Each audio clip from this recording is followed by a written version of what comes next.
샬롬, 주님의 이름으로 인사드립니다. 2월을 하나님 은혜 가운데 보냈습니다. 2월은 졸업과 새로운 출발을 준비하는 달입니다.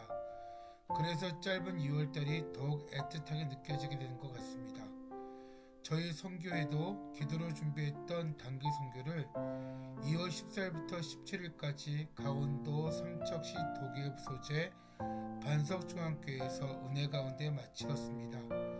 선교팀과 교회 성도님과의 멋진 영적 하모니였습니다. 기도와 물질로 후원해주신 후원자분들에게 감사 인사를 전합니다. 오늘 본문 말씀은 갈라디아서 2장 11절부터 21절까지입니다. 쉬운 성경으로 먼저 읽겠습니다. 베드로가 안디옥에 왔을 때 그가 잘못한 일이 있어서 내가 그를 대면해서 나무랐습니다.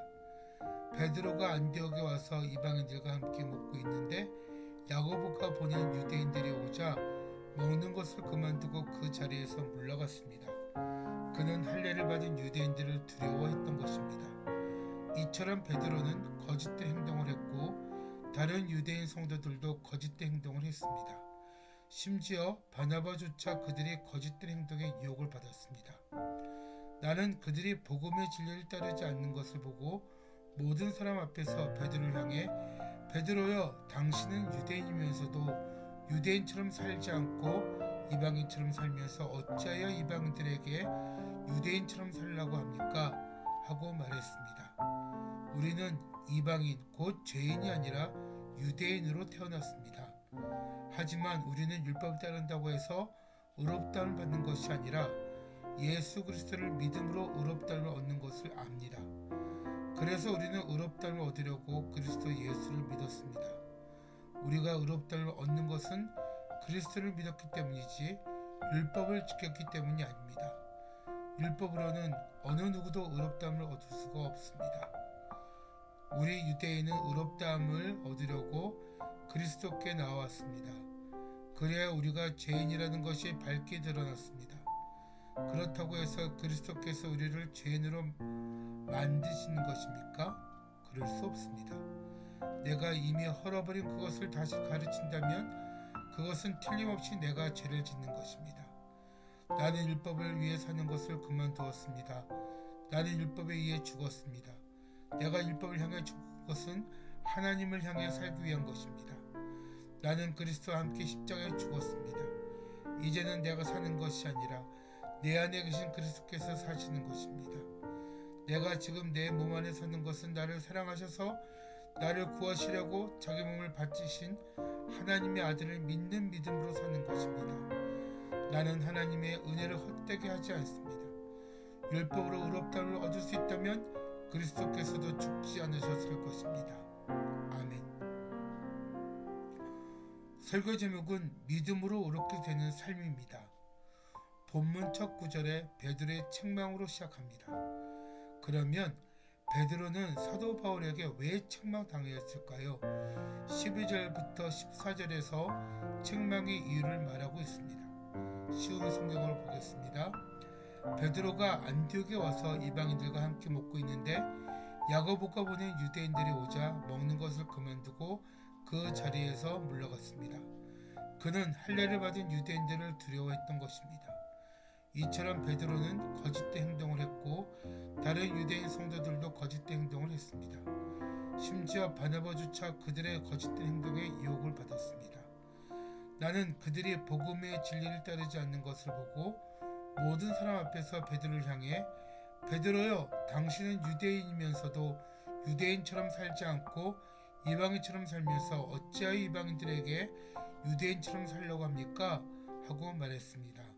아멘. 우리는 신앙생활을 하면서 사람을 의식하지 않을 수 없습니다. 우리는 어렸을 때부터 우리를 가르쳐주신 목사님과 선생님께 코람데오, 즉 하나님 앞에서의 믿음의 기본을 배워왔습니다. 그러기에 세상과 타협하는 우리 자신을 보면서 스스로 실망할 때가 있습니다. 여기서 자기 자아가 강한 사람은 하나님을 떠나는 사람도 있습니다. 이런 신앙의 모습은 특히 기독 청년들에게서 많이 나타납니다. 청년 여러분 부탁드립니다. 그럼에도 불구하고 예수 그리스도를 떠나지 마십시오. 때가 차면 우리를 주님의 뜻에 맞는 사람으로 그가 만들어 갈 것입니다. 사랑하는 청년 여러분, 16절 말씀을 주목하시기 바랍니다. 하지만 우리는 율법을 따른다고 해서 의롭다움을 받는 것이 아니라 예수 그리스도를 믿음으로 의롭다움을 얻는 것을 압니다. 그래서 우리는 의롭다움을 얻으려고 그리스도 예수를 믿었습니다. 우리가 의롭다움을 얻는 것은 그리스도를 믿었기 때문이지 율법을 지켰기 때문이 아닙니다. 율법으로는 어느 누구도 의롭다움을 얻을 수가 없습니다. 아멘. 우리가 구원받는 것은 율법을 통해서 의롭다움을 받아 구원받는 것이 아니라 오직 예수 그리스도를 믿음으로 말미암아 구원받았다고 말하고 있습니다. 이번 단기 선교지인 반석중앙교회 인사가 오직 예수님입니다. 사모님께서 이렇게 말씀하십니다. 우리 성도님들은 화가 나는 일이 있어도 교회에 와서 오직 예수님이란 인사 한마디에 화가 자연스럽게 사라진다고 하십니다. 그렇습니다. 그 이름에는 우리가 알지 못하는 귀한 비밀이 숨겨져 있습니다. 17절 말씀 보겠습니다. 우리 유대인은 의롭다움을 얻으려고 그리스도께 나왔습니다. 그래야 우리가 죄인이라는 것이 밝히 드러났습니다. 그렇다고 해서 그리스도께서 우리를 죄인으로 만드시는 것입니까? 그럴 수 없습니다. 아멘. 우리는 죄인입니다.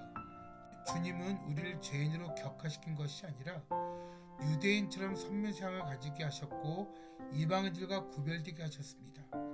그러나 빛과 소금으로 오신 예수 그리스도로 말미암아 죄가 드러났고 더 이상은 율법만으로는 버틸 수가 없게 하셨습니다. 예수 그리스도를 인격적으로 만남을 통해 온전한 그리스도인이 되어야 함을 절대로 잊지 마시기 바랍니다. 우리 믿음 생활은 회칠한 무덤이 되어서는 안 됩니다. 말과 행동, 행위만의 믿음 생활에서 떠나야 합니다. 예수 그리스도께서 우리에게 직접 보여주신 사랑을 우리의 삶에서 실천해야 합니다. 20절 말씀의 고백이 되어야 함을 잊지 마시기 바랍니다. 20절 말씀이 오늘 설교의 정리입니다.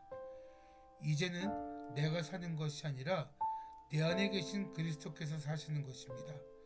내가 지금 내 몸 안에 사는 것은 나를 사랑하셔서 나를 구원하시려고 자기 몸을 바치신 하나님의 아들을 믿는 믿음으로 사는 것입니다. 아멘. 오직 믿음으로 사시기 바랍니다. 예수 그리스도밖에 없습니다.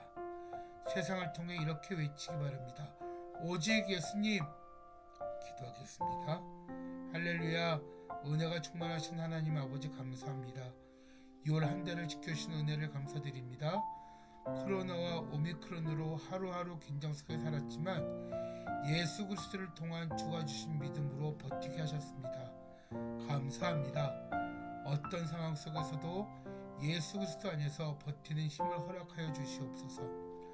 3월 9일은 대통령 선거가 있는 날입니다.